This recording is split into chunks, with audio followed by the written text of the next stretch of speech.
I'm Dave D, and you're watching XP Team USA.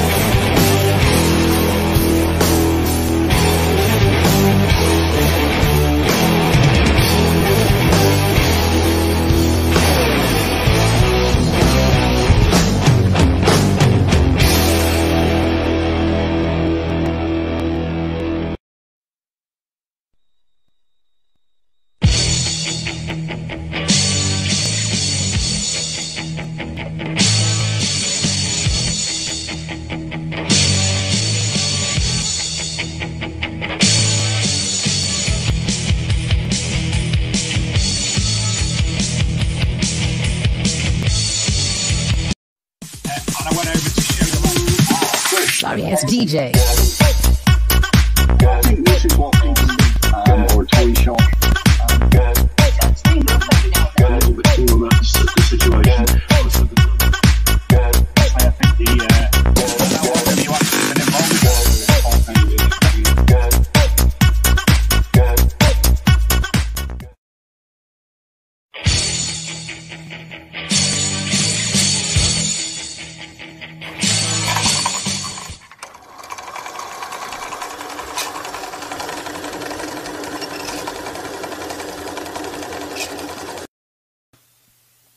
Good evening, ladies and gentlemen. It's Thursday, it's 8 o'clock, and it's the big Detecting TV show.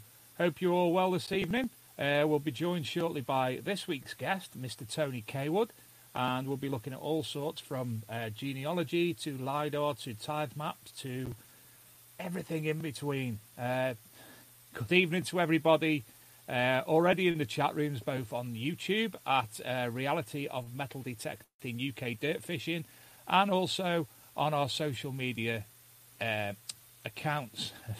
I'm chuckling because Nick West put a classic one on. Nick West, he currently resides in Spain due to the lockdown, and he's put, my research was so bad I turned on at 8, but I'm in Spain and an hour ahead of the UK. Well done to Nick. Well, we're back, and I don't mean we, I mean metal detecting. Laws were relaxed yesterday, and metal detectorists throughout England, not Scotland and Wales as yet, but throughout England, were able to pop off and go metal detecting, and we've got an abundance of fines. So much so we're going to be going through one of our threads on the Big Metal Detecting TV show Facebook group, and we'll have a look at them shortly. As I say, lockdown, they're allowing us to go out. We're allowed to do what we want a little bit more. Metal detecting, thankfully, falls into the remit, and as I say, lots of people have been out. One thing I thought a bit of an arse about, though, is these groups organising big metal detecting rallies already. Hello. One-on-one, 2 people going, 2 people from the same household, 2 people keeping a socially distancing from each other, not a big group going on a metal detecting rally. We all want to get out, but let's do it nicely. As we've been saying for weeks, the artefacts are still in the ground, as we'll see shortly. They can stay there, they can wait. Let's not go ballistics, let's not try to make heap loads of money. Anyway, rant's over. So, let's go and have a look at them. I'm going to share the screen and wait a couple of moments, and we're on. So, as you can see, I'm on our Facebook page. And first up was Gary Finnan with a number of bits and bobs, some coins, buttons. That's a nice one. Very nice indeed. Well done, Gary. Lovely. Gary again. Some close-ups of his coins. I'll go through these quite quick. Now this one by Leif Stimpson I thought was absolutely beautiful. Can somebody tell me, am I wrong, is this a Roman penannular brooch? I think that's the correct term for it. It's absolutely stunning. Moving on. Desborough. number of bits and bobs. Steve Petterkin went out in... Oh, no, he didn't, because he's in Wales. Sorry, Stephen. Ian Jackson. Now, Ian's put on a number of coins. And this one was a silver coin. And it's a South African 1986 2 shillings. Look that up for him on New Mister. And then this little beauty. Lizzie Ahmed. So, can we say what the type is? Beautiful. This one he couldn't see much of. And a Bell Fruit token. Kim and Scotty DeBay. Apologies, Dave. We've got no screen share, mate. Okie dokie. Let's try again.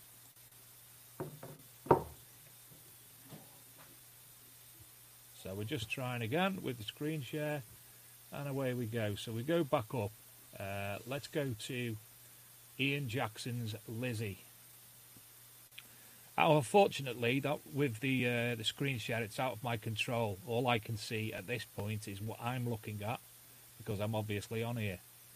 Sorry, just showed you that one. So thanks for Luke for popping in. Can anyone tell me what type of Lizzie that is? Please.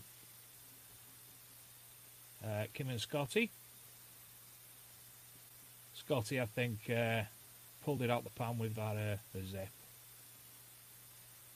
Duncan Wappet. And again. And another lovely little piece. Sorry I'm rushing through this. Obviously, we need to get on with the show, but in the meantime, Dan Garrett, ace. A few Romans. Delightful. Scotty B's nothing. Wendy Howard, first seal. Hopefully she'll be able to show us the imprint of that. And Dean Stainton's got nothing too. So that's that. Stop the screen sharing. And I think we'll have one of them. Find of the week from now on. So there's the Find of the Week trophy. I'm not going to send it to you. It can stay here on your behalf. But we will send you an archaeology and metal detecting magazine iron-on patch. So I'm thinking it's Dan Garrett ace and Leif Stimpson are this week's winners of them, our first week competition of that variety. So I'll speak to Leif and to who was it again, sorry, Dan Garrett, and get your contact details, and we'll get a iron-on patch in the post to you. So moving on, let's get our guest on this evening, Mr. Tony Cawood. How are you, Tony? I'm absolutely fine, Dave. How are you? I'm okay. Nice to see you, young man. Nice to be seen after 7 weeks of being stuck in the house. Adult conversation. Really? No, can't. All right. I meant me, not you. No, that's fine. So how's the lockdown been treating you? To be honest, office job, sent home to work from home, same as the wife. My eldest, who moved out last summer, we moved him back in, so we're all together. We've been a lot luckier than many people. Been all right so far. I've not been able to get out and not see, things like that. But yeah, I could complain, but it'd be pointless. And I'm better off than most people. Now, obviously, Tony, you can't see this, but other people can. When you're on full screen, we're pixelating, as we found at the start of the show. So we may have some form of Wi-Fi interference somewhere. Obviously, everybody's on Tinterweb at the moment. And all is not great as we now doing the podcast version as a downloaded audio file as opposed to live. So apologies for Tony's pixelation. We're going to call him PC instead of TC. So it could just be my normal look, it's probably a reason why I don't appear on camera that often. So, Tony, for people who've never met you before and never heard of your channel and such like before, tell us a little bit about yourself, if you will. Yeah, okay. So, Tony Cawood, as already mentioned, I've been metal detecting for all of nearly 3 years, so I'm a complete newbie in the scheme of things, but passionate about the hobby, passionate about history, have the channel TC Detects. I'm lucky to be part of Team Routers UK, hence the cap and the t-shirt and the Routers detector that you'll see on almost all of my videos. So yeah, very happy that I found the hobby when I did. It's great to be outdoors from an exercise point of view, great from a mental health point of view as well. I know a lot of people find that. And I guess the reason for my YouTube channel is that I always like to sort of share, help, knowledge, experience, and anything with other people in the hobby. That's a good granddad look, that one, Tony. Well, I'm now in my early 50s, so I guess I'm prime real estate from a metal detecting point of view. That is a particularly good look, and I chose it specifically for the webpage that people could have a good laugh at my expense. Yeah, sadly, I'm younger than you, and I'm a granddad. I'm not there yet, fortunately, so you've beaten me on that stakes at least. So, you've become a member of Team Routers, as seen on that page. How did that come about, and why the use of the routers? Well, I like many, I guess, I got into detecting through the TV show Detectorists. My other hobby is screenwriting, so somebody recommended the show, said the writing's phenomenal, it's really funny, which I think most people will agree it is phenomenally well written.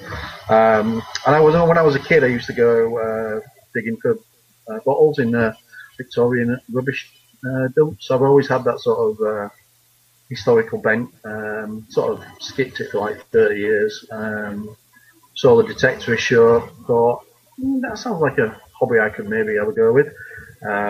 Bought a Chinese detector, got my first permission. Within about 3 hours, I think I was completely and utterly hooked. And then came the next big decision: what first proper detector do I buy?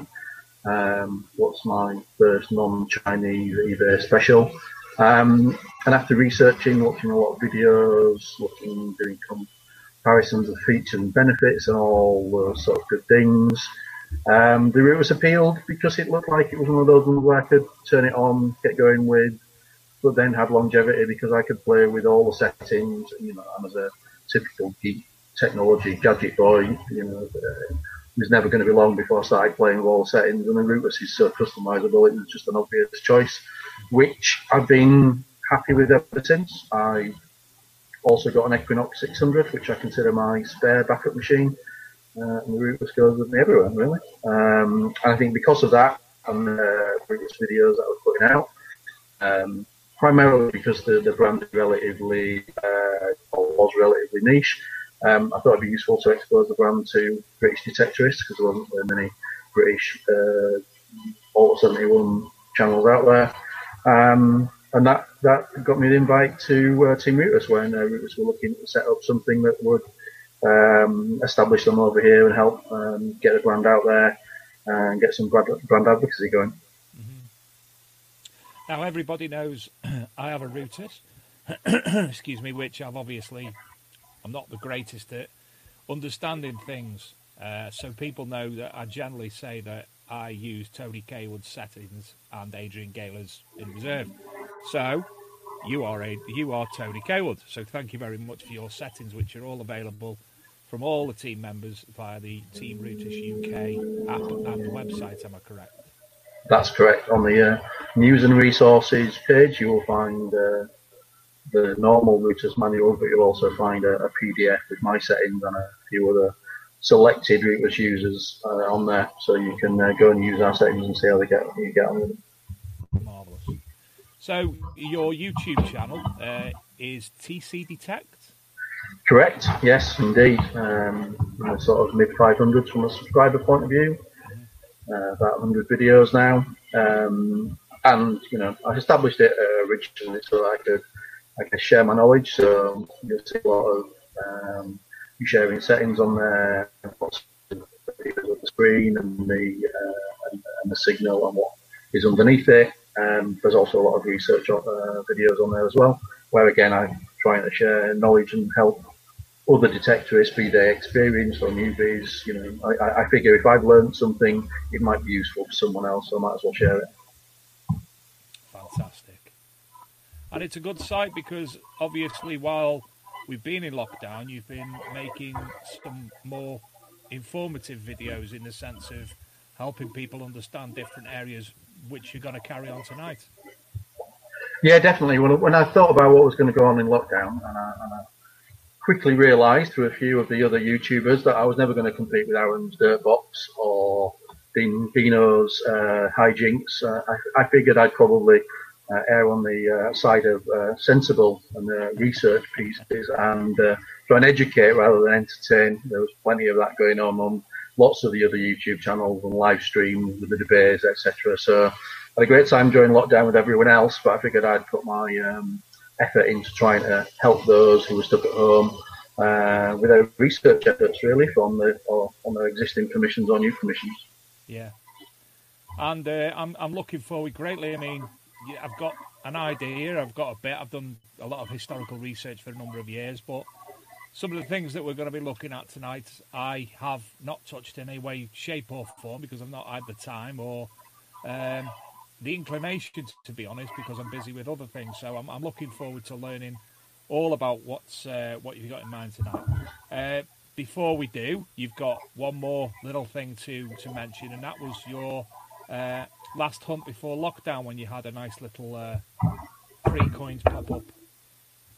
Indeed, yeah, in typical fashion. I was on my biggest arable permission and was wandering across the largest field when on the way to the place I wanted to start detecting that night, I got a good signal, which turned out to be the first of three hammered coins, two Eddie pennies and an Eddie the third penny as well, all within the space of about 3 hours and within a few hundred yards of each other. So an area of land that I'd previously considered relatively, I'd walked past it because it was too near the car mentally. I don't know why I thought that, just because it was near the car where I parked. And of course, hat trick of hammers.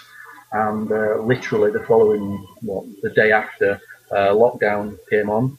And now I can't get back on that land until August because it's now under crop again. If I share screen, let's see if this will let me share screen, see if I can get the technology to work on mine. So somebody might need to let me know if that's working. So we're going to share the screen now, so look what's on Tony's computer. Browser history. Complete. Yeah. I've already cleared it, it's fine, don't worry. I'm not sure if people can see my eyes there, theoretically sharing. Not seeing anything yet. As I say, with the broadband issues at the moment, it does struggle, as we learned at the start of the show from my own attempts to... one of your little pixelated little images came up a moment ago and you stalled looking like the Joker, which was quite amusing. That's good. Always interesting. Let's see if we can get this to work.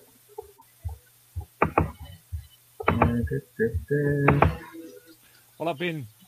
Better now? Can you send us here? Are we happening? There we go.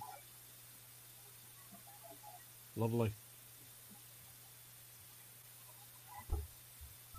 And you've had one new subscriber to your channel while we've been speaking as well. That's not bad, is it? All right. So those are the three. Which is which then, so?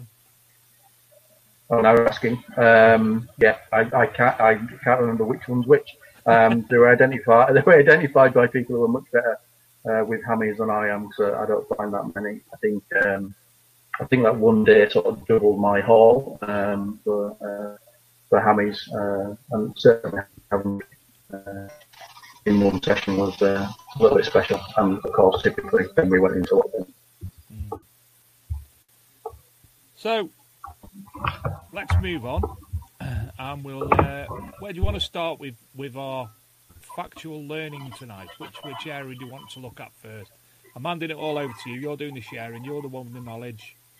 You tell me what you want to do.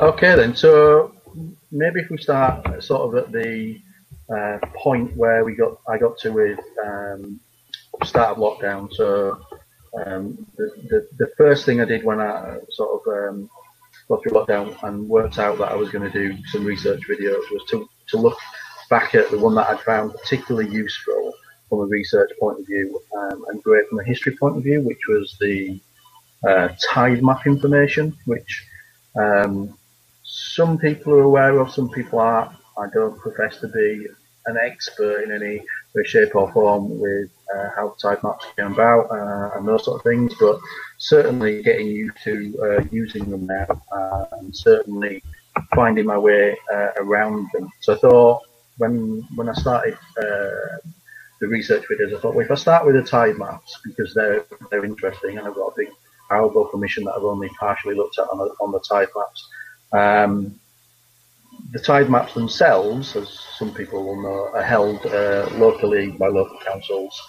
They're also held down at the National Archives in Kew, but they're also online with a site called The Genealogist, who have digitised everything that the National Archives have online. So I spoke to the genealogist at the time and said, so I'm planning to do this. The genealogist are a paid website, commercial website. So I asked them whether or not they'd be interested in sort of a subscription offer for detectorists as well, and that's how I started the conversation with them about what they had available and how I could take advantage of it and use it for detectorists from that point of view, because that I thought would give us a good opportunity to for other detectorists to use that at a really cost-effective rate compared to their normal sort of charging, as it were. Let me just share screen again. I'll try. Hope there's somebody see this.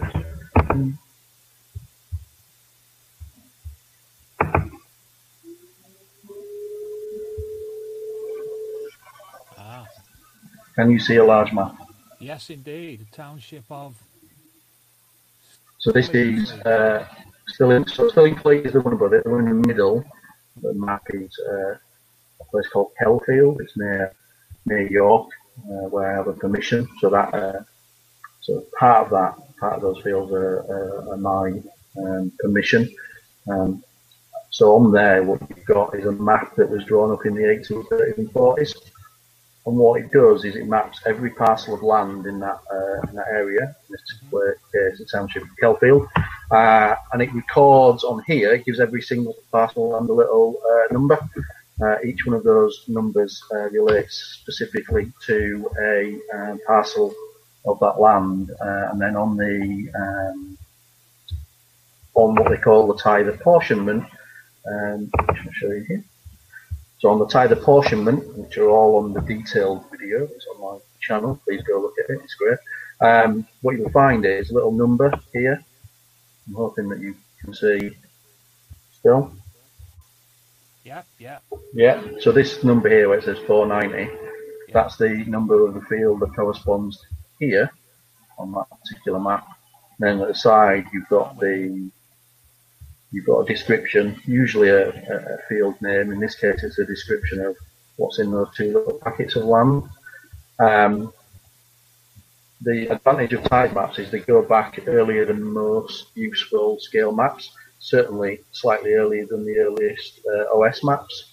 And because they give you the parcel numbers for each piece of land, you can then go to the tide apportionment and look up the name of that land, who owned it, and its use, which in and of itself can then give you clues to whether or not that would be an interesting piece of land to detect on. Particularly useful if you've got a large permission to know where to go first or where to focus first. You can see something that's interesting. Very, very. So, for those who have already checked it out on the YouTube channel on TC Detects, there is a video that goes through tide maps in a reasonably good level of detail. So, how you use the maps, how you use the genealogy's website, how you connect that to the tide apportionment, and then how you use that on your own research to go and find the juicy bits of information about your permission, because most modern maps and all the OS maps don't actually have field names on them. So between the tide maps and your landowner are the two probably best sources of information for field names, which can be illustrative and helpful for a detectorist who's doing research on the land, especially if you're stuck in lockdown, you can't actually go and visit your land. Now you've actually progressed a little bit more to my knowledge of tide maps. The number point is a lot different. Sorry, the number point I didn't realise corresponded to some written. So I'm going to have to get deeper into that. Luke, I'm going to share the screen myself now. So we're going to look at Cheshire tide maps online. I'm based in Cheshire, and the tide maps is Tony, can you oh no, there it is, where it are now. So this is my tide maps online. Now there's my house, if you can see the arrow on the right hand side. So this overlays. So if I move over, there's where my house would have been in 1841, or actually was, because it was built then. This shows a hall at the back of my house, which is now a housing estate, and it was a cardboard factory in between. And this is the old lane, Tommy's Lane, which was named after the landowner, and William Street, which was renamed after a secondary landowner. And there's the church, which is still there, as you'll see. So I didn't realise the likes of 304 and 305 would correspond to something else. So I'm going to have to look into that, methinks. But on this there was sorry, carry on. Yeah, there's for every tide map, there's another document called the tide apportionment list, which then documents each of those parcels of land, who owned the land, who worked the land, and what it was used for. Yeah. So the combination of those two pieces of information will give you, a really good look at 200 years ago what the land was being used for. Well, this is the Cheshire East tide maps, as I say, but we've also got your latest Ordnance Survey, aerial imagery from 2015 to 17, 2010, 1999, 2003. 1971, look at that. That was the cardboard factory that I mentioned. But then we've also got the old maps, which are also on here, which, again, a very, very valuable commodity. 1910, 1989, 1898, and 1875.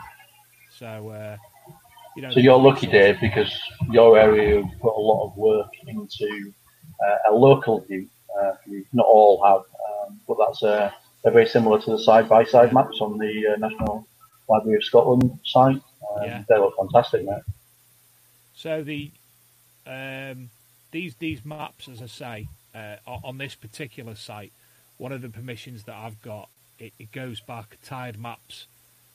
That one that we were looking at was 1836. The ones on the site that I use is goes back to around, I think it's in the 1600s. So you've got multiple tide maps, which you can just stay in one spot on the map, and then obviously put a different overlay for different tide maps to see any difference of the pathways, roadways, etc., etc. So a valuable commodity, Tony.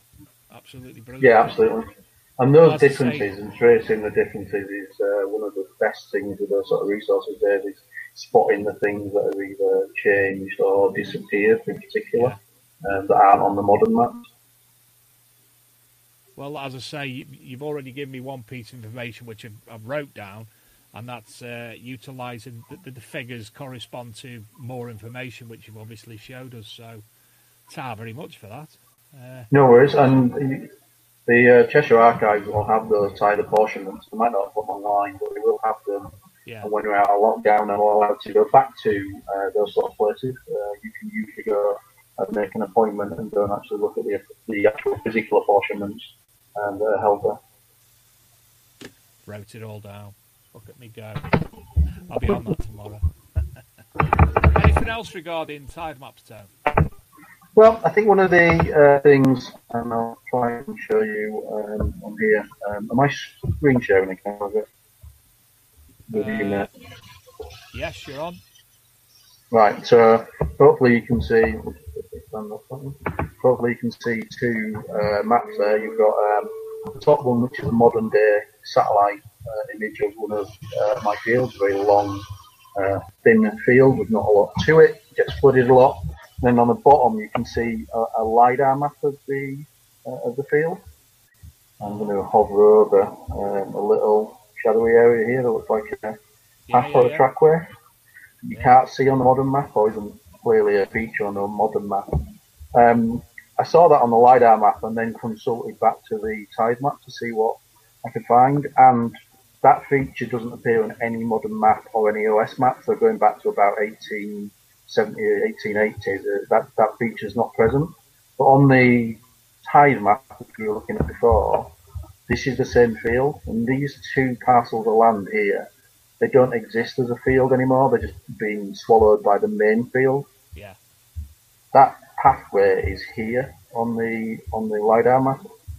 So combining the Lidar clue that there's a pathway here that doesn't exist anymore, and then looking at the Tithe map and these two parcels of land connected to this little piece of information.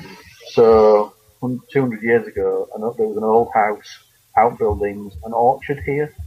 So they represent some outbuildings and an orchard. The pathway that was shown on the Lidar would have been here.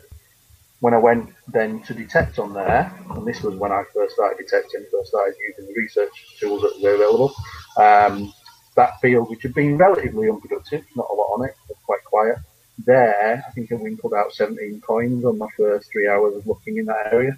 Wow. Because of the clues provided by the maps, Tithe map and Lidar, bringing all the information together, gave me a hot spot to go and aim at, and as per the map, then the coins started coming out, including my very first silver coin. You see, I would have asked automatically, normally being myself, the edge of that parcel of land, the square, could it have not been that was a what you're saying is a pathway? Could that not be the edge of that? Like fence line or something? It's here to make out that no that line there, could that not have been the wrong face? There you go. That line where your arrow is now that goes up and to the left a little bit. Could that pathway not represent that?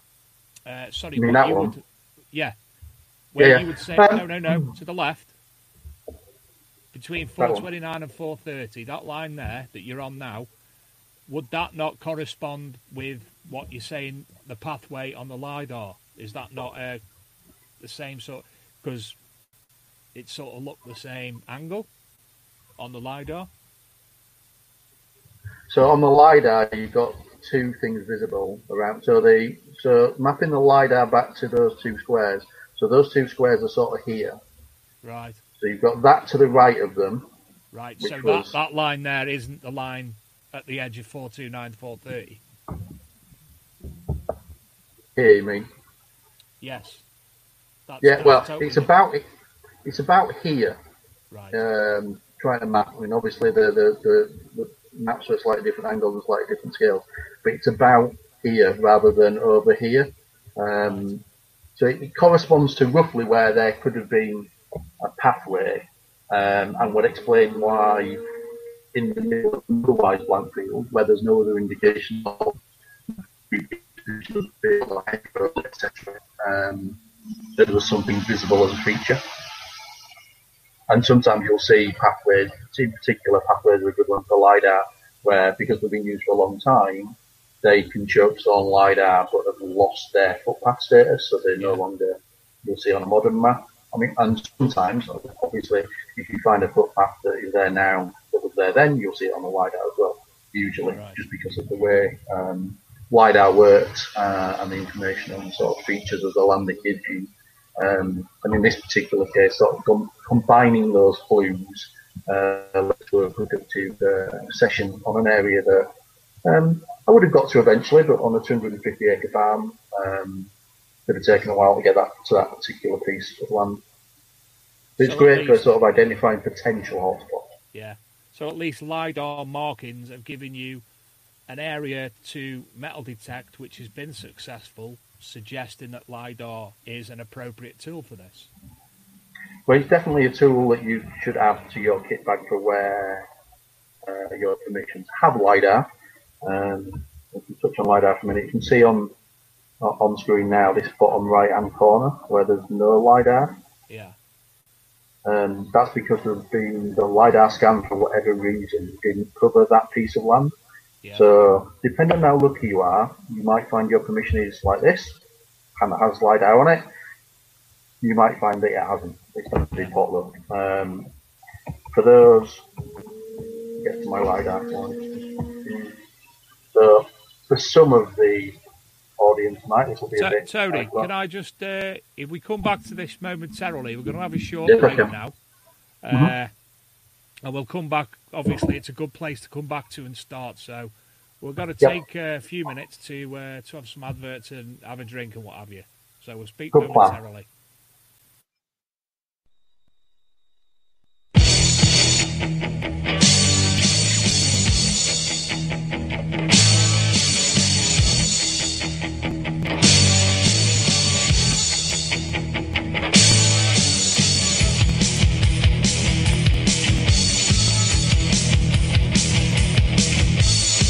I'm Dave D, and you're watching XP Team USA.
And you've just caught me having a look at LiDAR. Yeah, I've not really looked at LiDAR before, Tone, but I've just toddled on over to lidarfinder.com, and obviously can allow us to know where you are. It allowed me, went straight to my house, and just looking at the fields locally, and there's some nice lumps and bumps. You can see there's a hill and what have you where the hill is. You can see the terrain brilliantly. it's actually bizarre because where I thought that field ends, it only narrows and goes onto an even bigger field behind. So didn't realise that. Oh, and look at that. Anyway, I'm getting carried away. That can wait till tomorrow. Sorry, Tony. Where were we anyway? We were, I think. Let me go back to where I was. Hopefully, people can see this picture. Which is of how LiDAR is captured. I'd like to say this is my own art here, however, I've been Googling furiously this afternoon and screen grabbing pictures. So LiDAR in essence is a laser survey of the land carried out by aircrafts and sometimes drones, and then coordinated using GPS to create a picture of the ground underneath, which is what you found on Lidar Finder, Dave, an aerial survey of your land as done by laser. What you will see on Lidar Finder and others is that there are two types of Lidar done. One is DSM, digital surface model, and the other one is digital terrain model. The surface model is the one you want to avoid because that's the one that picks up all the buildings. So that will pick up the tops of trees and tops of buildings and all those sort of things, whereas digital terrain model will actually pick up the ground underneath. I use some clever filtering to get to the ground even when there's buildings on it or trees, etc. That or it's black magic, I'm not sure which, but doesn't really matter as long as you're looking at the DTM layer on any LiDAR information, you'll get to the right bit. And here's an example. So again, good old Google. So here on the left, you've got the digital surface model, so you can see the tops of buildings and trees and bushes and all that. And then the same area on the digital terrain model, which has removed all of those and just shows you what's underneath. So it allows you to see, in essence, through all the existing pieces to see what the ground underneath has got. So wherever you've got LiDAR access, DTM is the layer you want to look at. And here is a great example from the University of Essex of why LiDAR is so good. On the right, you can see a highlight image of an area where all you can see is a field and a load of trees. On the LiDAR, you can see in the square area inside the arrows, it looks like a hill fort of some description, potentially Roman, potentially medieval, which is completely invisible to the naked eye because it's covered by trees.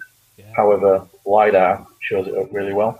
Yeah. So this is why LiDAR is so useful for archaeologists in particular, but metal detectorists too, because obviously we're looking for the same information when it comes to our permissions and where to go and look at. So it's a great example of how something that's utterly invisible normally is completely visible on LiDAR.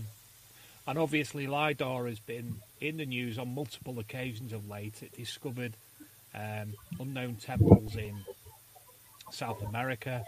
It discovered the Knights Templar stronghold in Accra. And only yesterday there were reports on how an unknown Roman fortress was discovered by people, playing around with LiDAR. What you've been doing, exactly what we're going to be doing in the lockdown. That might be this example, actually, Dave. The University of Exeter team. Yes, looks like the same one. Yeah, absolutely. And there's been more than that, according to the article. It's now been used to find 30 prehistoric or large Roman embanked settlement enclosures, around 20 prehistoric burial mounds, as well as hundreds of medieval farms, field systems, and quarries. So, absolutely.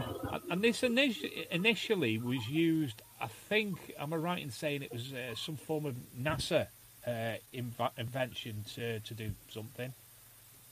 Yeah, I think originally, but I'm not sure what NASA exactly used it for. Probably just playing with technology for the sake of it, maybe spying on Americans, who knows. Over here, the Environment Agency use it, and it's the Environment Agency data that tends to populate most of the LiDAR information for Great Britain.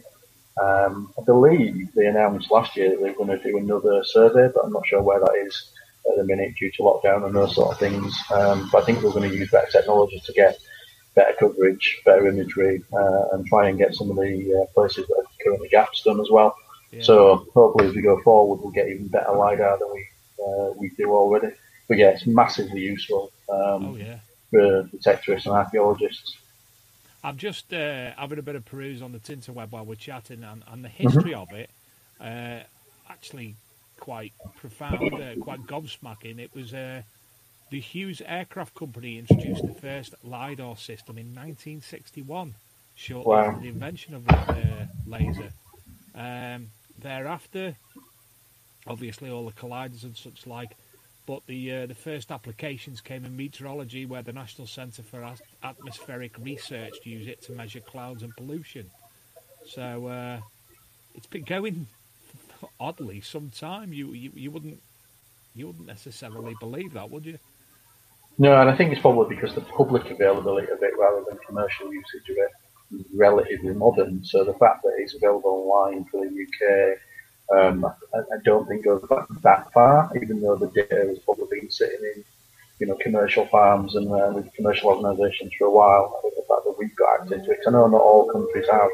I think we're lucky from that point of view that we have such immediate access to it, and they're on multiple websites now. I think you mentioned Lidar Finder.com, which is one of the main ones, but the side-by-side maps on the National Library of Scotland now have LiDAR on them as well as one of the layers that you can put on, which is fantastic because you can move the side-by-side piece backwards and forwards over the area to see it against a modern map or an old map as well. So that's a fantastic tool what they've added to that recently.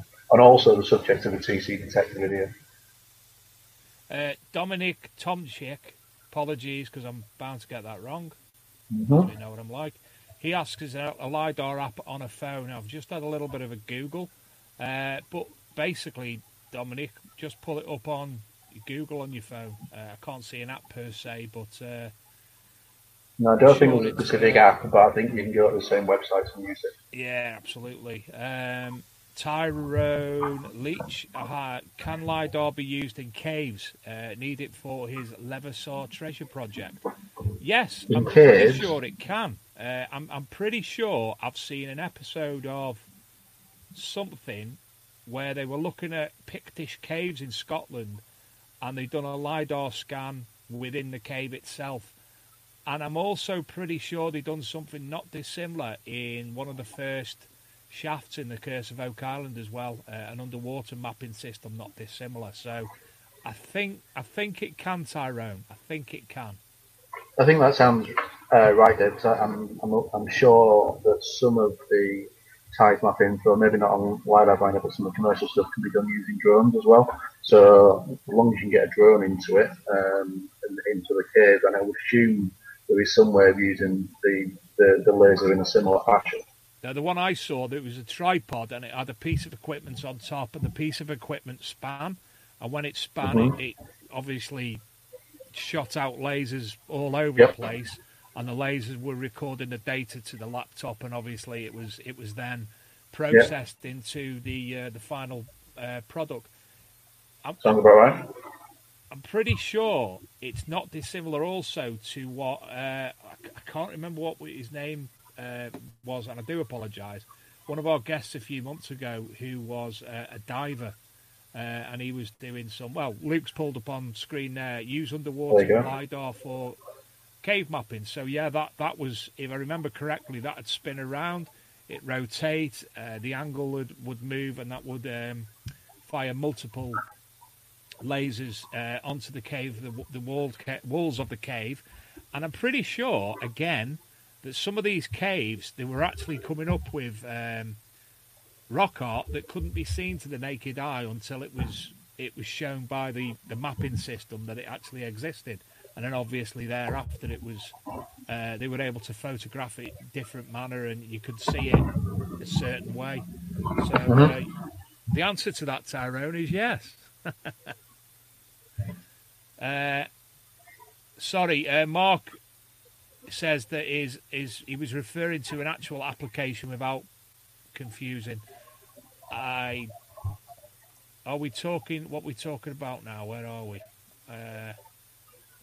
Remind me what the question was, please, Mark, and we'll come back to that momentarily. Luke's pulling something else again up, and that's some of the cave scanning that has been doing. This laser scanning was the cradle of humankind in South Africa. So this was a caving system that is that in the Hotel Cederberg Mountains in South Africa. Rising Star Cave System, which is supposed to be one of the oldest places on Earth for human activity or Neanderthal or intelligent being that isn't dinosaurs and such like, let's say. So there is some fantastic technology. I don't know how you'd be able to get hold of that, Tyrone, if it would be a case of including the information that you see or contacting one of the specialists in the subject and be able to use it in that sense. Someone asked if there's an app, it's only online referring to Lidar. Yeah, I think that's the case, Mark. So where are we up to next, Tone? Yeah, so, I mean, that's the basics of LiDAR. So obviously, on your own permissions, go and have a look at the maps. I put together a little document of links of the stuff we've been talking about tonight and put it on the Team Routers website on the News and Resources Centre. So there's three sort of active UK LiDAR resources that I use. So it's LiDAR Finder that you mentioned, Dave. There's a house prices LiDAR. Why it's got anything to do with house prices, I'm not sure. And there's the open data LiDAR as well. And like I said, the National Library of Scotland have added it onto their side-by-side map as a layer as well. Not on screen, because I only added it about half an hour ago. There is a fantastic, for those who are interested in LiDAR, the history of LiDAR, how it's used for archaeology, I think English Heritage have it's like 100-page PDF online, which I've also added to the links on here. So for those who want to see how it's used for archaeology and farming and those sort of things, and the history of it, and more about the technology at a more expert level than I am, that link's on there as well. So that PDF that you can download for free and have a look through. Like I said, it's 100 pages, but it's a fantastic resource. There's some fantastic examples of LiDAR, usage versus those new maps and those sort of things. It's a great one to have online for when you're bored or you're locked down or you can't get to your permission. I actually, because I'm on the computer, I actually screenshot that then and put it directly onto Paint and saved the image, so I've got that. Cool. Well, there's the other useful links on there.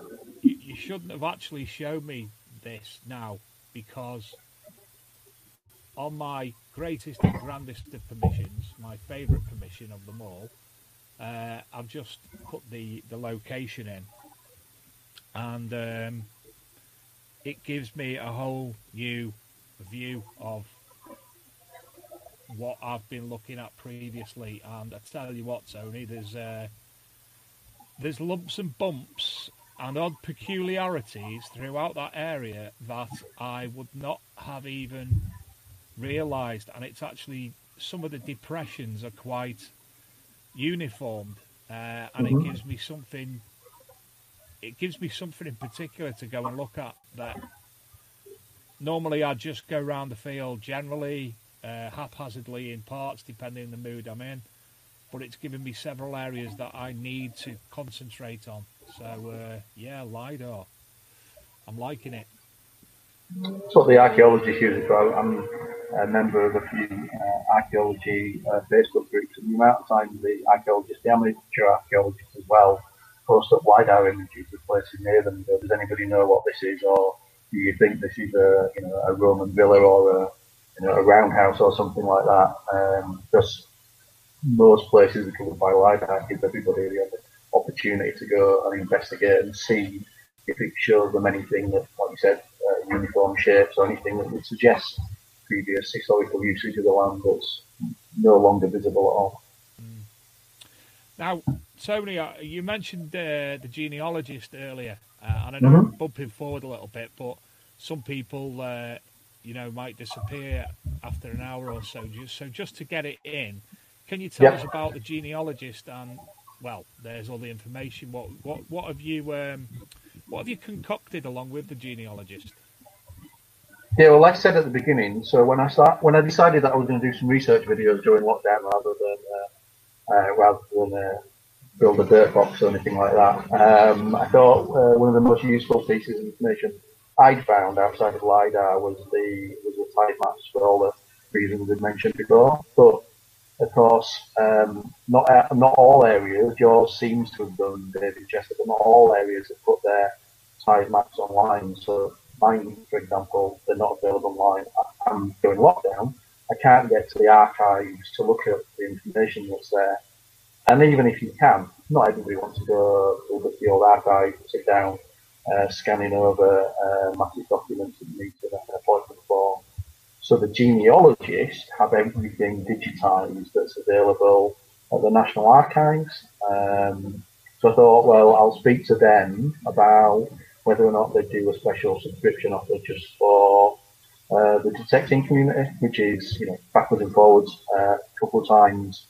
That's what we sort of hammered out a deal that gave a really good price. I think it's the best price they've done for a 12-month subscription because it's behind their paywall, as you would expect with these things. But the subscription for those who are interested in such things gives 4 months access for about £10 a month or something like that. Which I thought, given I was going to be doing it anyway, I thought that might be useful to the detecting community, and they were very supportive of they'll be having a subscription offer that was available for any and all interested detectorists. It also gives you all the access to the other resources that are on the genealogist website, which I've not really played with, but if you're into genealogy, you ever wanted to do a family tree or look at the history of your area, they've got tons and tons and tons of information, as well as all the Tithe information as well. So it looked like it represented a good deal in terms of sort of value for money and uniquely for our community, which I thought would be helpful going on there. Wow. I like the landowner records within that package as well at the genealogist. That gives a lot of information. Yeah, and they're adding to it all the time as well. So almost every month there's something new gets added, digitized. The Tithe map information is getting added to their Map Explorer, which makes it easy to navigate around as well. So like every month there's a couple of new pieces of information added to the Map Explorer view, which makes it easy to have a look at. Sadly, when you shared that, the stop sharing at the bottom of the screen was covering the website address to learn more. So what is the website? It says details at Team Routers, so we don't know if there's anything there after .uk. Yes, www.teamrouters.uk/genealogist. Marvellous. I didn't realise you could see my screen share button, so I've now moved it. If possible, can you send me that privately after the show, so obviously I can put that up via the website, as I've been promising to, but I've got round to it. No, it's fine, mate. I mean, it's there. I think they said it'll run till the end of lockdown, so another couple of months before that runs out. If you do take advantage of the offer, it'll auto renew at 40 quid for 4 months, so don't forget to cancel if you don't want it anymore. What else was I saying? They did offer me a deal at 45 quid where I'd get a fiver for everybody who signed up. I decided that I'd forego the extra fiver for everybody who signed up and just let everybody have it at the cheapest I could get them to negotiate down to. Well, on behalf of everybody who does take that up, thank you very much, Tony. Pleasure. Hopefully you find it useful as I do. Till I get my furlough pay next week, but I'm sure to do it then. In the meantime, indeed. I'll be very busy with Lidar Finder anyway. Absolutely, mate. Absolutely. Now, you've also put down, when we were discussing the show, you also wrote about Geohack, and that's something I honestly haven't heard of. Right. Let me screen share that one and then instead then. Where have we hidden it? Right. So Geohack is a website that kind of aggregates all your links into one place. So if you go to the URL that you can see on screen now, again, this is linked on that PDF that I mentioned on the Team Rooters website. And then enter your location, latitude, longitude, or the decimal version you can see here. You can find that, for those who don't know how to find that for a location. You can go to gridreferencefinder.com and put in the location, and then click on the little icon. You'll see latitude and longitude of digital numbers there. So if you enter them here, I've done that just for the sake of example, and then press do it. My demo, let's hope this works. Yes, there you go. So it takes you through to this page, and on the right hand side you can see the area, hopefully of the one you were looking for. But you'll see in the middle there are mapping services, hundreds of them, quite literally. If you scroll further down, you'll also see links to photos, Wikipedia articles, etc., etc. And then further down, you'll see that split down by territory. If you went to Great Britain, for example, and what it's done for this page is it's created all of these bookmarks for these services that now directly are pointing at the area that you've just searched for. So instead of having to go, for example, to the National Library of Scotland and go through their search criteria for the area you're looking at, you just click on the map link there for National Library of Scotland, and it will take you through to, it will take you through to the same area. So this is the area we were looking at a minute ago, but now you're on the National Library of Scotland site without typing anything in. So it's bookmarked at a location-based level. You can go side by side and do that and get the same piece. So this is the area we're looking at, modern satellite, and here we've got the old 1890 map, whichever one it is. So what you've got on the Geohack page, if you bookmark that Geohack page, if you've gone into it the first time, you've got a set of bookmarks for almost every map resource, possibly one, that are already aimed at your location, so it'll take you straight through. So what I've done for all of my permissions is create a Geohack page for every permission. So if I ever want to do any research on side-by-side, for example, rather than go to side-by-side, I go on the Geohack page, click on side-by-side, and off I go, and I'm already at the right location. Now that is a good tool indeed. Yes. A lot of time saved.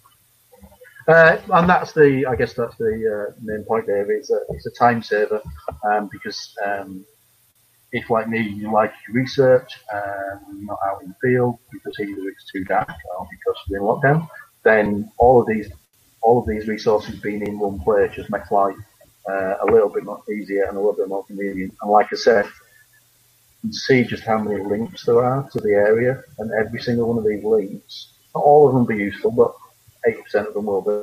All of them are aimed at the area you've been you put it into.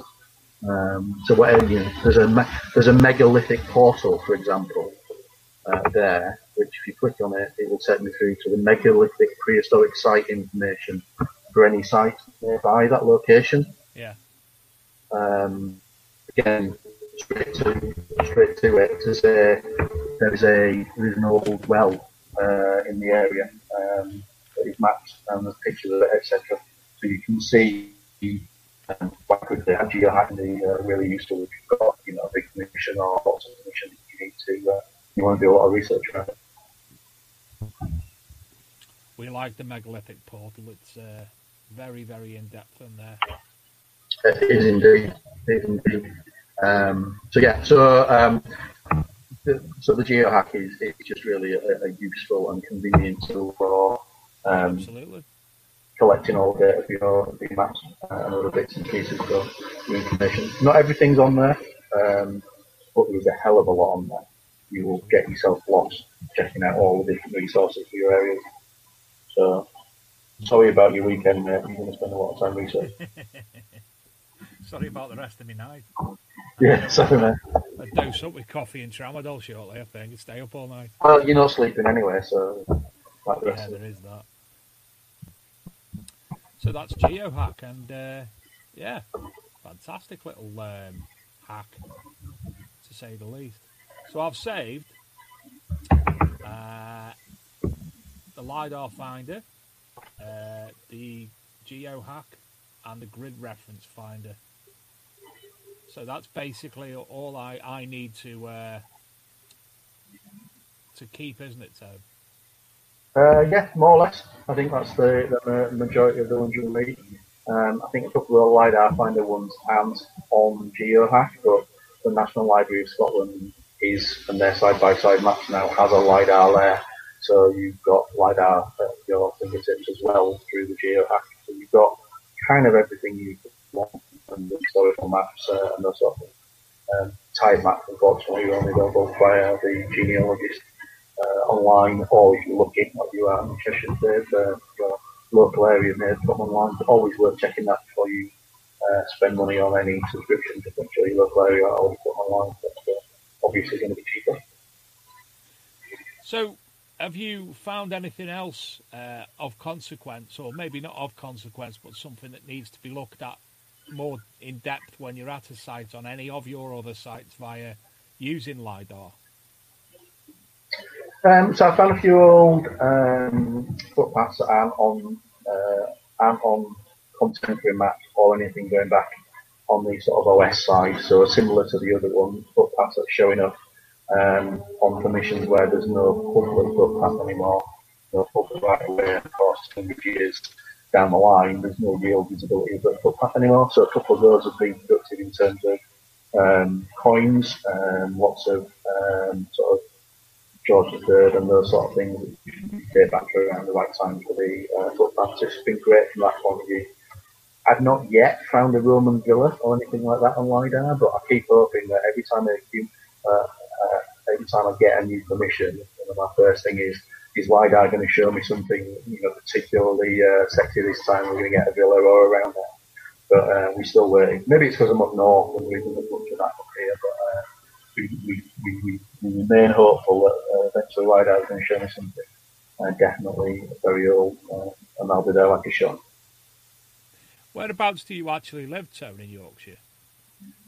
So I live in Dewsbury, which is near Wakefield, sort of not too far from the sort of M62 over the Pennine to your side, mate. So my permissions, because all of my permissions have come from online inquiries or letters. There's also a video about that on the PC Detect, the easy way to get permissions. All of my permissions are dotted all over the place because they tend to be where I've managed to get an email to someone or use an online form. So, I think, as I mentioned earlier, one of the big things it's other sort of Selby York way, so probably about an hour's drive from where I am, but a good productive permission. Certainly don't mind driving when you're finding quality like that. On a 50-acre arable farm, and the permission pulled to the landowner is fantastic as well, and very generous with his land and time. So yeah, mine are all dotted over west, south, north, and a little bit of east Yorkshire. But not over into the dreaded Lancashire. I've sort of set it that it's got to be within an hour's drive because that seems reasonable. An hour there, an hour back, a few hours protected. So Lancashire, I'd come over the Pennines. I'm not that much of a white rose snob, mate, but I need to find permission for that. Yeah, he just actually reminded me there's a location very close to me where when we were doing the VE Day programme the other night, I was talking to Julie and Evan Hart about it. Mm-hmm. And there's a World War II aircraft crash site within 5-10 minutes of my house, so I want to contact them just to see basically if I can go and visit the site, and other things can be discussed thereafter, but I'd like to discuss it for historical aspect, really, just to see the site itself and see if there are any debris. I know there's up above, not the Snake Pass, the Sheffield to Manchester Road. Yeah. You know the one. Yep. On the hills above there's a hell of a lot of aircraft crashes which are actually you can walk up to, and they're still in situ on the top of the mountains. Yeah, well, it's very expensive to clear them, isn't it? There's no real requirement to leave them. So if historical aircraft things are your bag, then plenty of them. Absolutely, I'd love to. A lot of carcasses, but a lot of walking for the likes of me. Yes, unfortunately, the walking is part and parcel of our hobby, but not the bit I like. So we've looked at geohacking, we've looked at Lidar, we've looked at tide map information. Is there anything else that we can look at, Tone? Yeah, so the latest video, or the last video so far on the research front, and I am going to do a LiDAR specific one when I get around to it, so there'll be a more in-depth LiDAR one coming up. But the last one I did is field names, so massive subject, and I use, let me see if I can find where my document's gone. Help if I have the right thing open.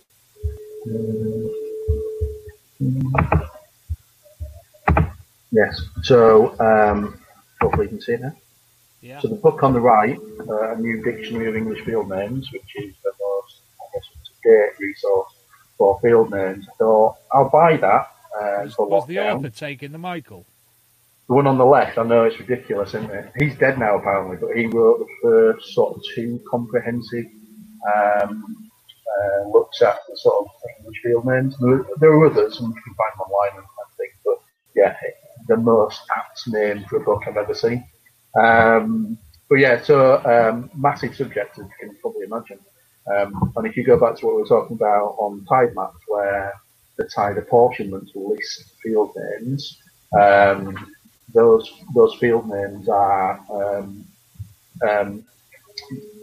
most fields are relatively common, and you'll find, as detailed in the video that's on CC Tech, you will find the usual sort of upper field, north field, back field, upper rings, things like that.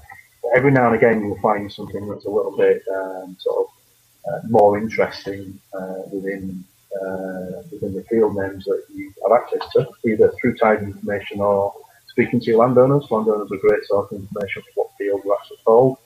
And then using these 2 sort of resources, connecting that up to see what the fields were used for in the past, or potentially used for based on the field name that they've got.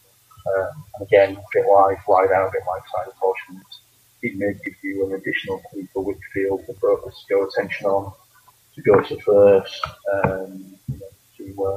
to hammer before moving on to other fields. So I thought I'll make a little 5-minute video on field names. I think the video runs at close to 20 minutes now, because the field names are such an in-depth subject. I thought I'd better cover it as well as I could and give people information. So that's all in that video for these 2 books in particular. If you do find an interest in the field names of your permissions or the permissions you're hoping to get, these 2 books are cracking resources to get hold of.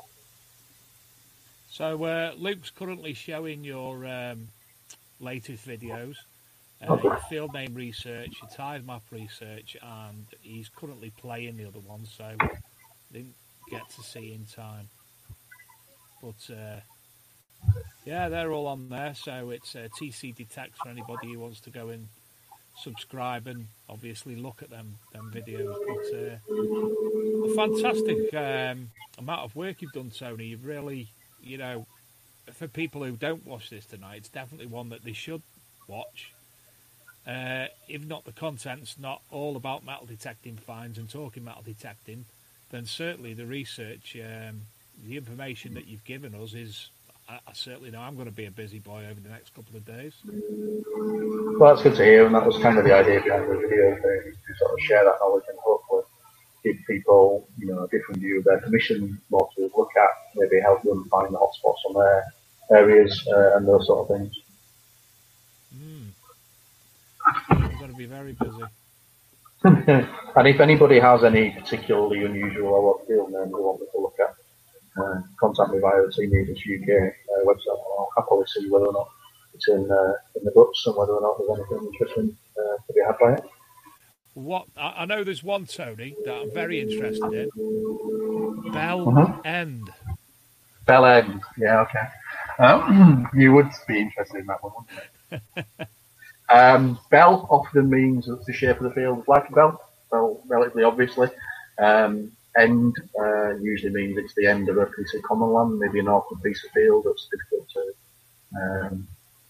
farm, something like that. As far as I'm aware, there are no fields called bell ends that look like bell ends, but I'm willing to prove you wrong. Maybe the satellite imagery could prove us wrong, mate, and we can find one that looks like a bell end. Well, you've said dirt box don't many times, so I had to get something in. Well, you might. I mean, we're English. I mean, I brought up on Carry On movies, so I'll make a double entendre or two. I've recently found that Amazon Prime is the same sort of setup as Netflix. And do you know what popped up the other night, Tony? Go on, mate. Adventures of a Plumber's Mate. And all. Oh, I saw that as well. Yeah.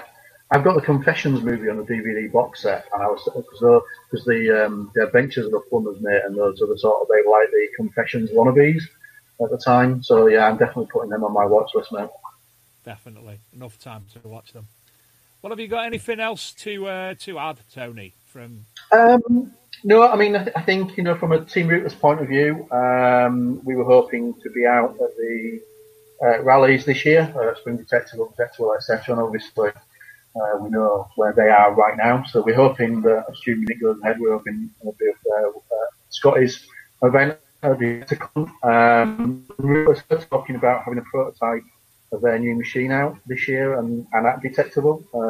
Not sure how far advanced they are now because of lockdown and their sort of testing, but as soon as we know anything or have anything extra to share, then we'll be sharing it on the website or back on here or whatever, but we're all quite excited to see the new Rootless machine. Got such a good one already. It's going to be good to see another entrant to the market. We've had a few recently and a couple more coming up, so it's getting very competitive again at the minute. Lots of choice for Tetris. Tomorrow we've actually got Garrett doing a launch of their Apex, so keep your eye. I'm fascinated to see what that looks like. Yeah, keep your eye on the Archaeology Metal Detecting Magazine Facebook page and our groups, etc. as well. So I'm assuming it's going to look like a mine lab on the basis that the Vanquish looks a bit like a Garrett. Yeah, fair dues. Well, next week's guest, we've got a gentleman called Martin Zero coming on. And as if by magic, has it worked? Come on, picture. Oh, no, it hasn't. That's the Team Rooters website. I inboxed Luke to, if he'd kindly pull up to our next week's guest, Martin Zero's YouTube channel. Absolutely fantastic videos. Basically, going into mines, going into all sorts of places, and discussing historical aspects in length. So some fantastic things to look and hear about next week with Martin Zero. Following week, I'm just awaiting confirmation. We do have a big guest that's agreed to come on, and that is Daryl Miklos of the Cooper's Treasure on Discovery Channel fame. He's agreed to come on, but because of his rigorous schedule, we're just obviously waiting for him to say when he's available, as opposed to us giving him a list of dates.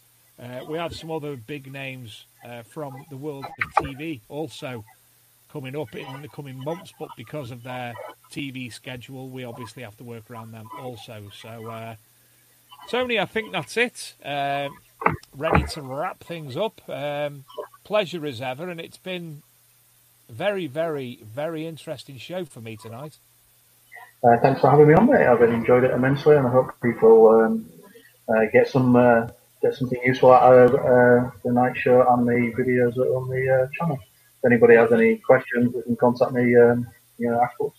Yeah, and if you can't find out to contact Tony, give myself or Luke a shout, and we'll point you in the right direction.